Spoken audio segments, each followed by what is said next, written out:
Hello and welcome to the Gospel and Grounds podcast. My name is Jeremy. I am a church planter and a pastor, and I'm here with my good friend Brandon Bauer, who is a pastor and a theologian. And this podcast is about drinking hot coffee and talking about hot topics that affect you and the church, the Bible, and theology today. Let's jump in. All right, kids.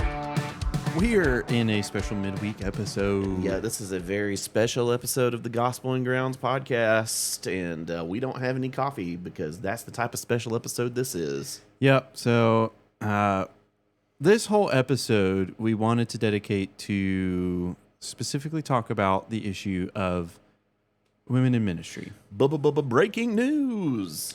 First, we just want to address neither one of us are women. No. So there can be a little bit of like, two guys talking about women in ministry. Mansplaining. Yeah.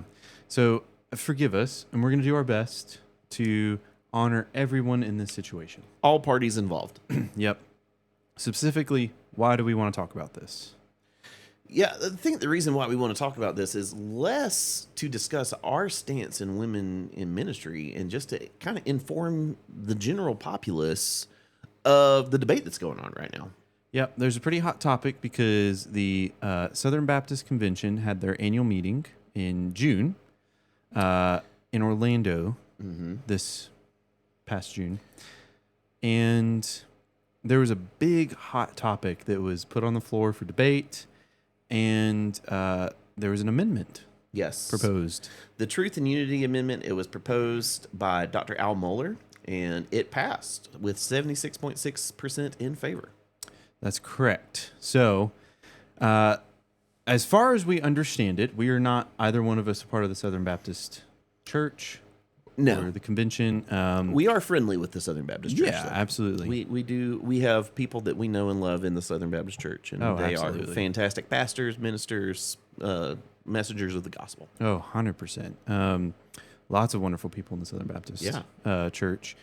But this article, it seeks to amend Article 3 of the Southern Baptist Convention's Constitution, stating a cooperating church, quote, does not act to affirm, appoint, or endorse a woman serving in the office or function of a pastor/elder/overseer, specifically preaching to the assembled congregation, end quote. Yeah, and remember, listeners, that because it's a constitutional amendment, it must pass a second two-thirds vote at the 2027 meeting in Indianapolis to officially take effect. So this got a lot of attention because the Southern Baptist Church, Southern Baptist Convention, if I'm not mistaken, is the largest evangelical kind of denomination in America. I think you're correct in that. It is a pretty big ship. Yeah, so it's fairly large. What that basically means is that a lot of evangelical churches are sitting within the Southern Baptist Convention. Now, to clarify, the Southern Baptist Convention is a denomination, but it's not, it's like a collective of churches almost, right? Yeah, there's not like an Episcopalian style hierarchy to the Southern Baptist Church. Even in the Pentecostal tradition, in the Church of God where I grew up, you'd kind of have like, a region, and there'd be a person over the region, and then there'd be a person over that person, and that person reports to like the Church of God president for the South Carolina Church of God. Yeah.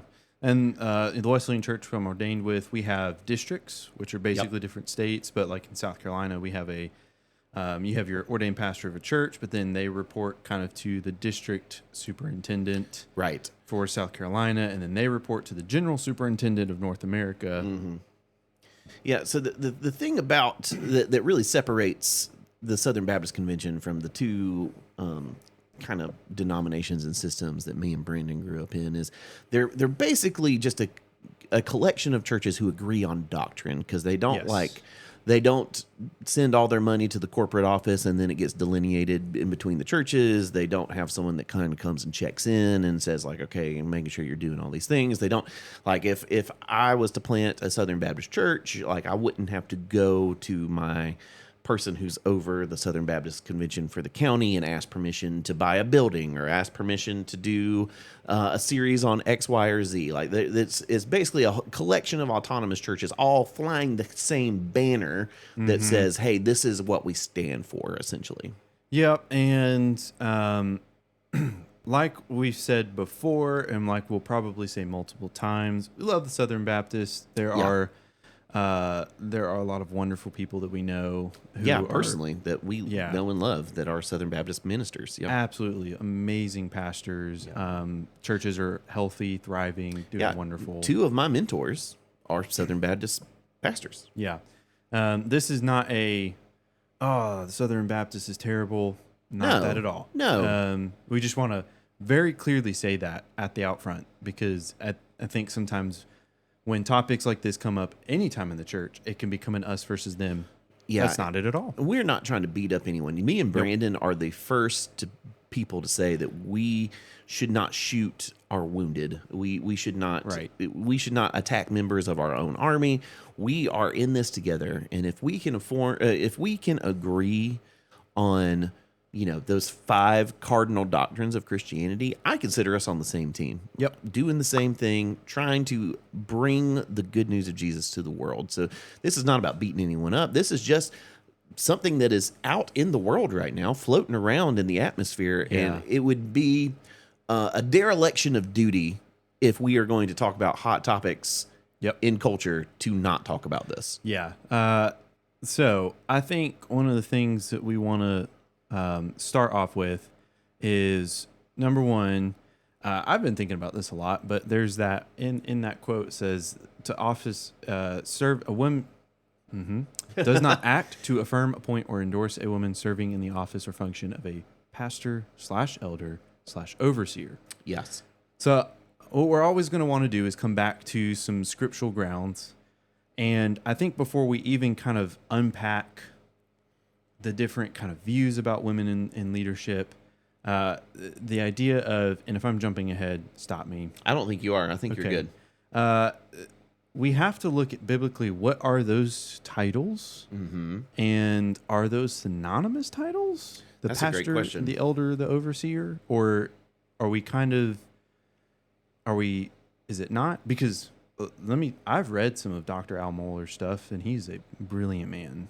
Yeah. So it's not that I'm questioning him. I just think it would be good to bring that forward. Yeah, I agree. And what I'll say is, we've mentioned this before. There's some terms in the Bible that are very clearly defined. Terms like elder, terms like deacon.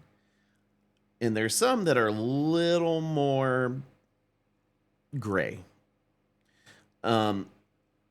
So in biblical theology, pastor, elder, and overseer, they're like 3 different words that one could argue describe the same leadership role, but elder, presbyterios, whatever.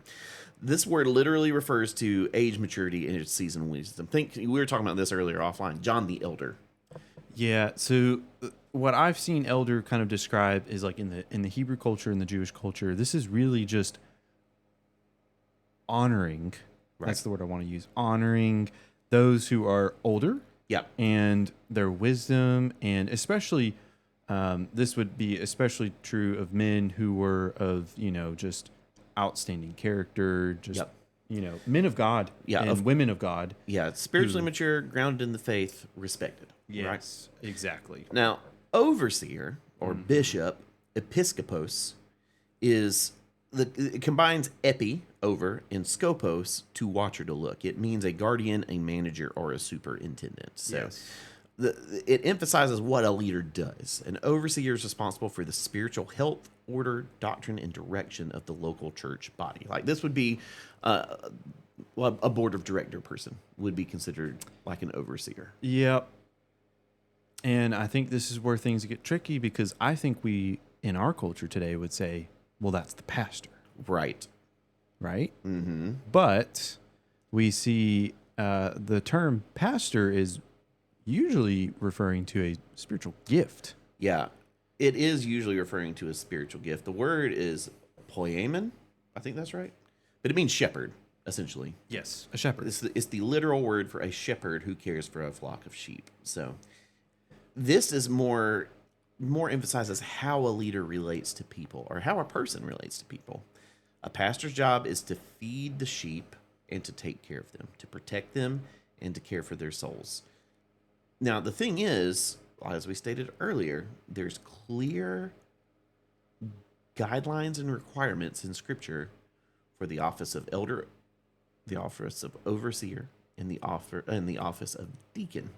Is there for the office of elder? Or Maybe do we not. usually conflate Usually overseer elder and and elder? overseer are kind of lumped together. And I think what we want to bring to attention is in scholarship, I think there is debate over what those terms are in early church leadership and how they were set up. Yeah. And this isn't to say that the leadership structures that we have now are necessarily wrong or bad. No. It's just we want to go to the scriptures, see what's going on, and then see what we can go from there. And I think more than anything, we just want to make people aware that when we use the term pastor, elder, overseer, it's not completely agreed on that those are all the same thing. Right. So you might have someone who has the spiritual gift of pastoring, but they don't sit in the role of lead pastor. You know? And your overseer might not have the spiritual gift of pastoring, although they probably do. Right. I think what we see, and this is just me kind of speculating, but I think the thing that we're seeing is that generally the person who is an overseer is a good pastor. Yeah. Oh, yeah. And so, they're probably, scripturally, they do need to be able to teach. So I think we see someone who's usually pretty good at taking care of people and really good at teaching. Yes. And so that term has kind of just become synonymous with overseer. Yes. Also, this is just me being a nerd, but overseer kind of feels like some dark overseer lore thing of sci-fi. Yeah, you're thinking about like the Hunger Games. Yeah, so like, having senior overseer sounds kind of cult-like. Sounds kind of yucky. Yeah. So let's, we know kind of the scriptures that we're going to point to where it talks about, the elders, whatever, should be a man of one wife, that Paul writes, I do not permit a woman to teach or to exercise authority over a man. Where are those scriptures at? I think that's 1 Timothy 2:12 and 3:1-7. That's the big one right there. And there's I believe that is the big one. That is the big one. But, so we know the hard complementarian view we've talked about in prior episodes, that a woman is not able scripturally to teach men, is basically the hard complementarian view in a nutshell. Yeah, so this would be, I think the kind of the way the church structure would be obviously not in any sort of leadership capacity where they lead men. Right. So any kind of, but I've also like any kind of role that has got pastor attached to it. Mm-hmm. But I've also heard that in a hard complementarian context, a woman would not be able to even teach from the pulpit. Yes. On a Sunday morning. Because I would be teaching to men. Correct. Yep. And I've also heard, there's even I've even heard a stance of not even able to teach from the pulpit or say anything from the pulpit unless the lead pastor was on stage with them. Is present with them. Present with them. And again, I don't know that I grew up with a hard complementarian view, but that might have been the context of the church I grew up in before I started going to the Wesleyan church. But yeah, that's honestly the view I'm less familiar with. Right. Just because it's just not been my context. Yeah, I didn't. Now, granted, as I'm thinking back on my childhood in the Pentecostal church, like basically everyone in leadership that I ever saw was a white man. So Yeah, and I think that's one of the things we have to before we kind of jump into this. There is, you have your hard complementarian, soft complementarian, egalitarian views. We'll just state those all out there. We're going to talk about those in depth, but yes, you can say, for example, I'm egalitarian, which would mean that women can hold the place of leadership and can teach. But you can say that and not functionally live it out. Yeah. And I think I honestly think we've seen that kind of a lot in some churches that say, oh, we're egalitarian. Right. But every single person on their leadership team and that's on staff is, in our context in America, most of the time, is a white male. Yeah. And I think I'm not saying that's bad. I'm just saying it's something to think about. It is something to think about. It's just something to think about. So I guess the best place to go from here is I'll kind of roll out my point of view. Yeah. And then I'll let you do yours, and then we'll discuss. Because we've talked about this in previous episodes. Me and Brandon see a little bit differently on this. Not vastly differently, but a little bit differently. So, if the core kind of idea is God defines distinct governmental structures for the safety and order of the local church, reserving the final authority office for qualified men. However, the spiritual gifts of, this is kind of my take on it. The spiritual gifts of preaching, teaching, and prophesying, I think you can see in Scripture, are given by the Holy Spirit to both genders for the edification of the body. Okay? So, as we talked about 1 Timothy 2:12 and 3:1-7, where Paul writes, I do not permit a woman to teach or to exercise authority over man. So, and here's the thing. I think that he was talking to Timothy about a specific place and a specific time. Oh, yeah. Because it's a letter, Yep. To Timothy. To Timothy, who is pastoring the church in Ephesus, where there is a cult of Artemis. There's lots of cultural things here. Yeah. For me, my stance is soft complementarian. Yep. And what that means is for Evergreen Church, the church that I am the main spiritual authority of, we have an all-male, basically, director board. So that's the elders, which are lay people who are in leadership at my church, and the pastoral leadership team, who are people who are on staff or will be on staff at my church, are all male. Now, let me give a caveat here. The reason they are all male is not because I have this strong burden that a female should not be in leadership because of any, fault of their own. My philosophy is that the people who are at the leadership table are the people who get hit with the most punches. Yep. And being a good old Southern boy, I think that the men should take the punches. And so at Evergreen Church, we are soft complementarian. Now, that does not mean that you will never hear a female voice from our stage, because I am of the persuasion that if you are covered by male headship, then you can operate in all of the spiritual gifts. So Paul provides instructions for women in 1 Corinthians 11:5 about praying and prophesying in the gathered assembly. So if women were completely barred from vocal delivery to a mixed congregation, then this passage would make no sense. Yeah. So a woman preaching under the covering, invitation, and authority of a male lead pastor, elder, overseer, whatever, in my opinion, does not violate 1 Timothy 2, because she is not usurping this ultimate governing authority of the office. She is still under the spiritual protection of male leadership. Now, Brandon, why don't you tell us a little bit about your stance? Yeah, so I want to make it clear that we're talking about the office of overseer / elder, if you want to include that in there, being reserved for a male. Yes. And I do not think that the office of overseer is limited by only being a male. I believe I don't know if I'm saying that right. Yeah. There, essentially, looking at the New Testament, I think there are many explicit models of women exercising like pastoral authority, what we would consider pastoral authority. Obviously, many women have the gift of pastoring. but they're also preaching and teaching the whole body of gathered believers. So, why don't you cite some sources for us? Yes. So kind of where egalitarians start to walk to, I think one of the critiques of egalitarians is they always talk about context, but context is important.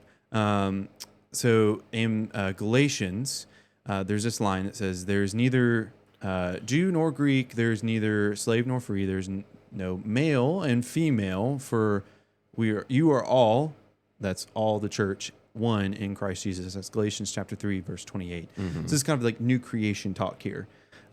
We no longer have, we're no longer bound by certain, identifiers. We're all one under Messiah Jesus, who is the head. And so egalitarians would say the gospel kind of destroys those functional hierarchies that we see in the earthly kingdom, which is mostly patriarchal, especially at that time, and kind of reinstates the Genesis, the Edenic model of man and woman together.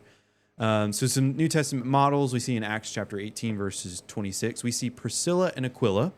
So Aquila is that. Well, that's, first of all, that's a pretty confident. That's a couple.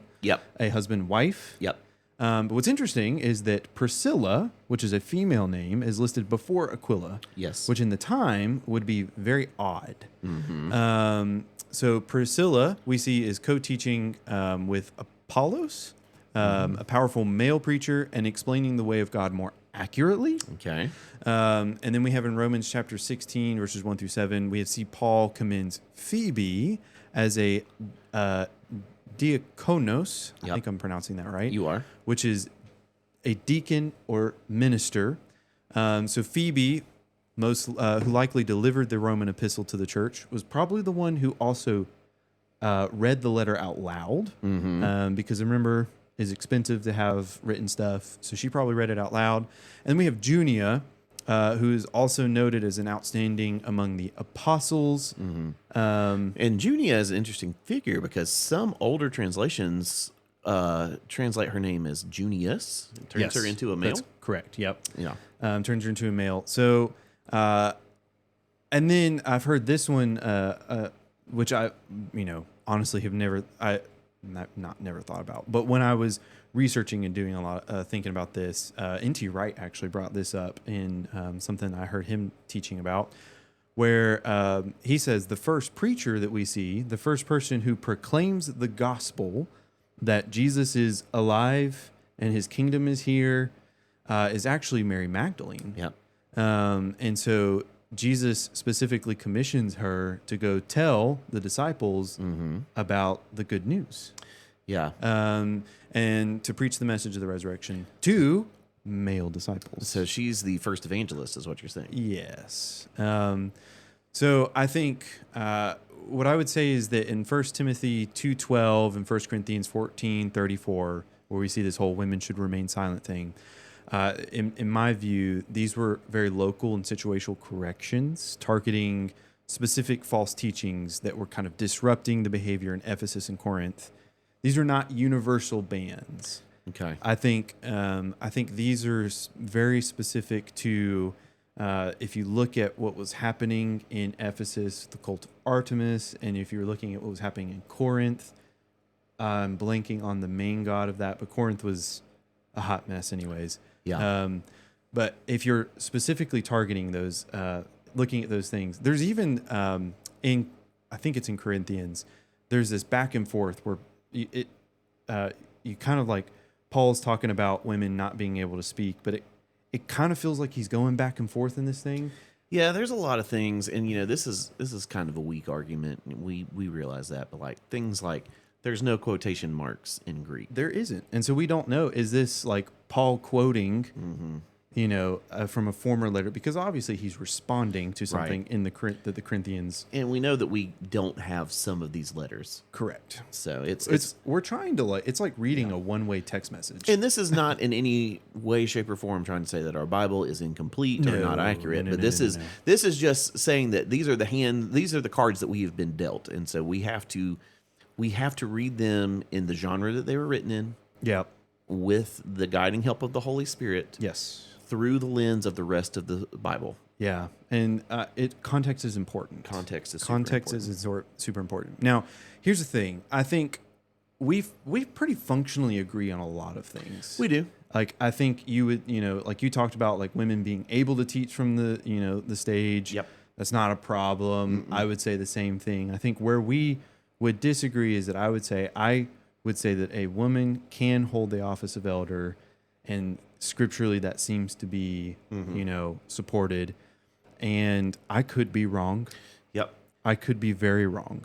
Yeah. But and I would say that in my reading of the scripture, that I think that the noble thing to do would be for men to hold the office of elder, right, but to allow women, encourage women to operate in every spiritual gift that they've been given under the spiritual protection and authority of male headship. Yeah. So functionally, what that looks like is pretty much like if we were to be lead pastors, lead overseers, however you want to say that term, of two different churches, functionally you would probably see everything looking the same, but you would, at a church maybe that I'm leading, this is Brandon talking, you would probably see the title of pastor being, or elder or overseer being attached to a woman.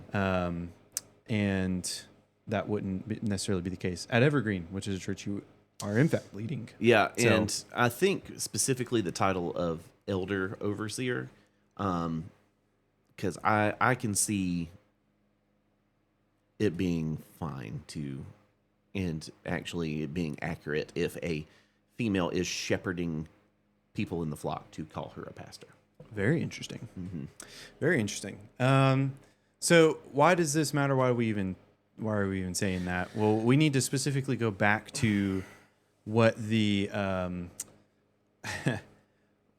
why is this even a hot topic right now? Yeah, and I think what we need to point out is in the Southern Baptist Church, there's always been a little bit of gray in how you can operate in your church as far as pastors and teachers go, because Mohler's 2026 amendment is intentionally closing the gap between office and function by adding in the phrase specifically preaching to the assembled congregation. Yep. So this language targets my position as a soft complementarian and Brandon's as an egalitarian, because under this rule, a woman teaching on Sunday morning, even under an elder's authority, disqualifies the church from being in good fellowship with the convention. Yeah, and specifically, one of the things that really got a lot of attention was a Baptist church who was a part of the, in fellowship with the convention. They didn't even have someone on a Sunday morning, but they had a woman who was in their podcast who would explain a little bit more, kind of give more, context around the Sunday message and dive a little bit deeper. She was teaching on that, and there was even specific, specifically about that, saying, hey, no, she's still technically teaching men in that context. Yeah. And that's not quite in what the Southern Baptist kind of convention believes. Yeah. So it's not even, it's kind of like, it's not even, confined to Sunday morning, it seems. It's just, and that's, I think that's where it gets really interesting. Yeah. And that's where it gets kind of sticky, right? Because what do you consider preaching? Yeah. Because it feels like we're just going to need to define more terms, because is a welcome moment preaching? Is a call to worship preaching? Is a offertory moment preaching? Is leading through communion preaching?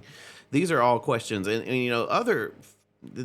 we need to probably talk about some more concrete things. Like what are some of the ramifications of this decision?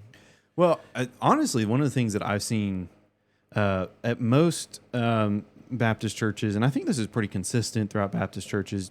I could be wrong, but there are lots of churches probably that use the term pastor as kind of like you said, functional kind of non-elder title for staff roles. So like a children's pastor, worship pastor, youth pastor. Right. Now, what I've seen happen most often is if it's a male, it's pastor. But if it's a female, it's usually changed to director. Yeah. But not every Baptist church is, like you said, there's a lot of gray. And so there are lots of churches probably within the Southern Baptist kind of fellowship who had the role of pastor attached to, a female.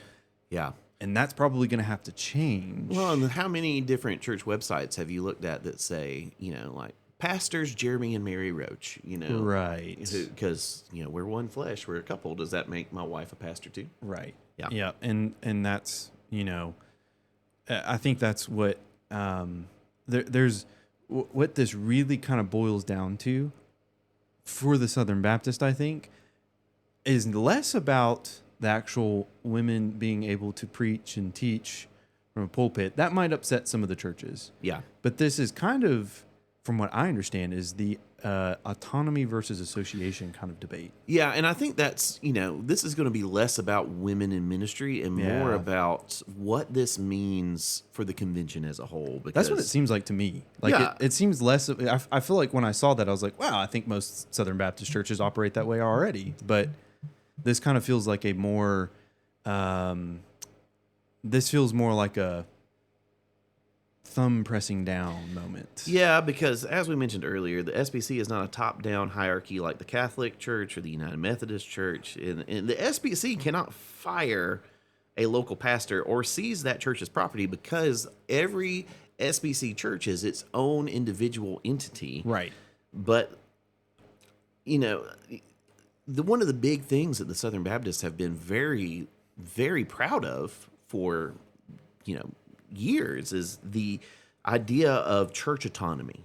Yeah. And like we are an independent, well, not independent Baptist because that's kind of different, I think. Right. Yeah. But like we are an independent church. Like, the church kind of votes on the pastor. They find the pastor. Like we're kind of doing our own thing, but we're in fellowship with the Southern Baptist.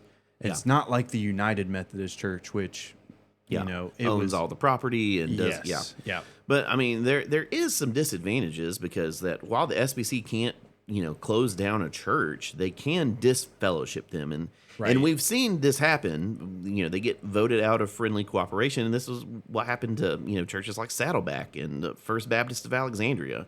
For Saddleback and churches of that size, it's not a super big deal, but I mean, for smaller churches, it cuts them off from the cooperative program and joint mission boards. Yeah. And so, like, if that person wants to send out a missionary or wants to plant a church, then it eliminates some of the revenue streams that you can give to these people who want to step out and do ministry. Yeah, it kind of puts it feels like it puts a little bit of a mark over their head. Like, Yeah. oh, you're from that church. Yeah. Okay, well, no, we probably disagree on some things, which would be really unfortunate. And so I think what we're kind of like, we're getting at is the confession versus a creed. Yeah. And so what is a confession? Historically, Baptists are a confessional people, so not a creedal people. A confession, like a Baptist faith and message, is a voluntary statement that says, here is what we generally believe and agree on, so we can cooperatively fund missionaries and plant churches together and just, generally do life together. Right. It's kind of a guide for cooperation, leaving room for local variation. Like you said, the gray. Yep. Non-essential doctrines. Yeah. But meanwhile, a creed, from the Latin credo, meaning I believe, is an authoritarian binding test of authoritative binding test of fellowship. And it says, you must declare and practice exactly this down to the syllable, or you are legally and spiritually excluded from the body. So think about the Chalcedonian Creed, think about the Nicene Creed, think about the Apostles' Creed. Like, these are things that we all need to agree on. Yeah. Like, if you don't agree with this, then you are out. Yes. And so I think that's, it can feel like, oh, you're just parsing semantics at that point, but it's important. I think that, this is kind of one of the I think one of the historic kind of Baptist battle cries has been no creed but the Bible. Yeah. Solo scriptura. Yeah. And so this becomes a moment where it's like, okay, are you going to create something that people, if they don't, agree completely on this, you're going to completely cut them out. Yeah. From my point of view, that's what I see this being about. From some of the comments I've seen about it, and just other things, it's less about the actual women in leadership, more about are we autonomous churches, or right? Is this Yeah, are we becoming an Episcopal type of deal? Yeah. And I mean, the big thing here is, instead of the SBC Constitution, rather just keeping it in the Baptist Faith and Message Statement, has this decision fundamentally changed the identity of the SBC? Yeah. Is it shifting from a voluntary confessional missionary alliance into a more centralized creedal denomination? And is this going to end up micromanaging local church polity? Yeah, this is kind of where you have someone from the Southern Baptist Convention who kind of comes to your church and checks everything, Right. Do you have women to do, doing these different things? And, if you do, then are you you're out of the fellowship? Yeah. And I think that's something that, not that we have, like in the Wesleyan Church, not that we have people who are like with a check bot, grading us or anything, but I think there is this, natural tendency. We have a discipline that you follow. It's the Wesleyan Church discipline, and to be Wesleyan means to follow this discipline. Right. And it's written by the General Wesleyan Church for North America. Yeah. And if you're not operating inside of that, then you're not operating as a Wesleyan church. And I think you could say and argue that there are some gray for the Wesleyan church too, but ultimately, like, you also give part of your money to the Wesleyan church to fund things in the Wesleyan church. And, not that doesn't happen for Baptist churches too, but, there is like a mandate for giving money to the denomination. Brandon, from your point of view, from your perspective, what is the thing that you are most concerned about with this? I think this kind of it creates a dangerous precedent of creedalism. Yeah. And I think this is where, for like my Southern Baptist brothers who are leading, I think what they're going to be, I think this is where, this is where there might be a little concerned. It's like, well, okay, now is a central voting pot going to be able to like strip all of our autonomy away and like on other secondary issues? So like, what if I'm part of the Southern Baptist, but I'm not like fully like a Calvinist? Or what if our church governance style is kind of different? Or what if we have different eschatology? Are you going to, if I don't have a dispensationalist, that was kind of harsh to say that all Southern Baptists believe that, but right. What I'm saying? Like, I think it's like, where does it stop? I think this is where I could see people getting a little nervous about, okay, well, if it's this one thing, like, sure, that doesn't really matter to me too much because I already operate in that, but like, what if we disagree about this other thing? Are you just going to like kick me out now? Yeah. And I think, where I'm at is a confession has to mean something, Yeah. If a church is completely abandoning, its basic biblical boundaries, then I think that the convention has every right to define the parameters of who they choose to associate with. So like, if I was part of the SBC and I am preaching heresy, I expect them to step in. That's true. Yeah. So, but I guess with my thing here is the question isn't if there's a line, but where do you want that line to go? Yeah. Because like for me, the line goes just a little bit further in than the 5 core doctrines of Christianity. I think there's some other things that I would say, that I would need in a denomination, stuff like sanctity of life, sanctity of marriage, stuff like that. But beyond those, there's very little outside of Orthodox Christianity that I'm going to draw hard lines around. You know what I mean? Like, yeah, I mean, honestly, I think at the end of the day, what I would say is we have to keep in front of us the things that we've been saying throughout this podcast all the time, is that there are things that we that are to die for. Yes. There are things that are to divide for, and there are things to debate for. Mm-hmm. In my head, we have to keep that always in front of us. Yeah. Because there are things that we do need to die for. And I think that those are important to keep in front of us. And I think my heart would be in this instance for, all this, all my brothers who are leading in the Southern Baptist Church is, hoping that let's keep things in perspective, because there are things that we can disagree on, and they're not something that we necessarily have to we never should fight. But and I think that's where I'm at, is me and you really went back and forth on whether we should do this episode, because there's enough yelling and vitriol on the internet, and sadly the state of the Christian church today is we're known way more for what we disagree on than what we absolutely agree on. Yeah. And I just think there's way more, no matter what creed, denomination, whatever. If you are on Team Jesus, we agree on way more than we disagree on. Yeah. And we can be in Christian fellowship. Me and Brandon don't agree on well, not on anything, but on some things.